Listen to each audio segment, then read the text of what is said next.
खबर राजनीति से हो या फिर सामाजिक सरोकार की,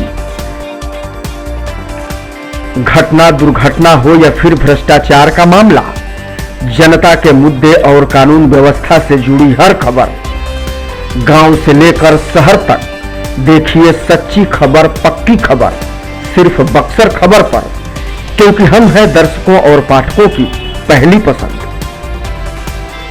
नमस्कार, आप देखना शुरू कर चुके हैं बक्सर खबर डेली बुलेटिन में आपका स्वागत है। न्यूज़ बुलेटिन के स्पॉन्सर हैं आरके ज्वेलर्स, आकर्षक आभूषणों के विश्वसनीय विक्रेता, यमुना चौक, बक्सर।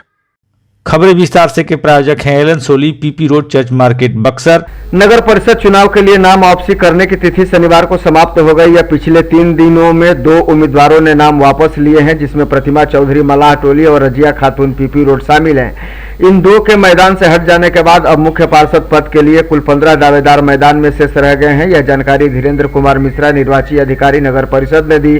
उन्होंने बताया कि अब नगर परिषद में मुख्य पार्षद के लिए 15, उप मुख्य पार्षद के लिए 11 एवं 42 वार्डों में कुल 240 उम्मीदवार मैदान में हैं। हालांकि आयोग ने नाम वापसी के लिए 3 दिन का समय दिया था, जिसमें वार्ड सदस्य के लिए 4 तथा मुख्य पार्षद पद के लिए 2 उम्मीदवारों ने अपना नाम वापस लिया है। 25 सितंबर को उम्मीदवारों के बीच चुनाव चिन्ह का भी आवंटन किया जाएगा।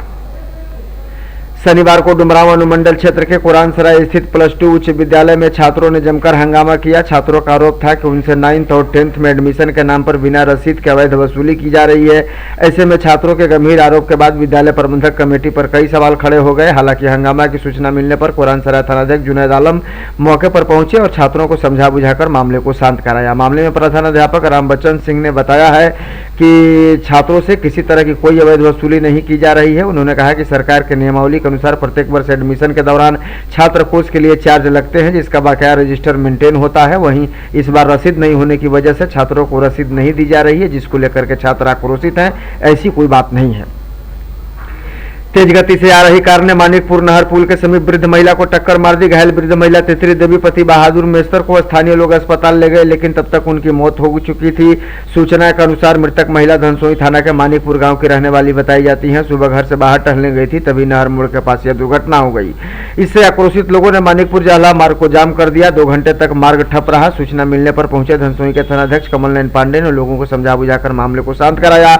लोग मुआवजे की मांग कर रहे थे। हालांकि पुलिस ने उन्हें भरोसा दिलाया कि उचित कानूनी प्रक्रिया के तहत जो भी आर्थिक मदद होगा उन्हें दिलाने का प्रयास किया जाएगा। ग्रामीणों ने बताया कि सुबह जब दुर्घटना हुई उस वक्त महिला बहुत देर तक मौके पर पड़ी रही। अगर समय से उपचार होता तो शायद उसकी जान बच सकती थी। लगता है बरसात लौट आई है। बिहार ही नहीं, यूपी में भी जगह जगह लगातार बारिश हो रही है। शायद इसी वजह से गंगा का जलस्तर भी बढ़ना शुरू हो गया है। पिछले 3 दिनों से पानी बढ़ने का सिलसिला लगातार जारी है। सूचना के अनुसार 24 सितंबर की सुबह पानी का जलस्तर 59 मीटर के पास पहुंच गया है। पूछने पर केंद्रीय जल आयोग के सहायक अभियंता प्रशांत चौरसिया ने बताया कि प्रति घंटे 1 सेंटीमीटर की रफ्तार से पानी बढ़ रहा था। फिलहाल उसकी रफ्तार में कमी आई है। अभी चिंता की कोई बात नहीं है। अपने जिले में चेतावनी सीमा 59.32 मीटर है, जिसमें पानी लगभग अभी भी 1.5 मीटर से नीचे है। पुलिस पर हमला करने वाले चर्चित शराब तस्कर चंदन नोनिया को पुलिस ने जवही दीवर गांव के पास घेराबंदी कर शुक्रवार की रात गिरफ्तार कर लिया। वह ब्रह्मपुर थाना क्षेत्र के ललन जी डेरा गांव निवासी बताया जाता है। पुलिस उसकी गिरफ्तारी को लेकर काफी लंबे समय से प्रयास कर रही थी।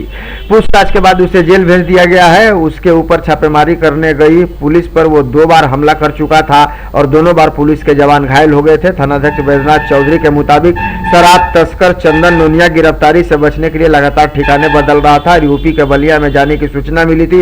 इसी सूचना के बाद उसने जवही दीवर गांव के पास बक्सर कोइलवर तटबंध पर घेराबंदी की, जहां से उसकी गिरफ्तारी करने में कामयाबी मिली।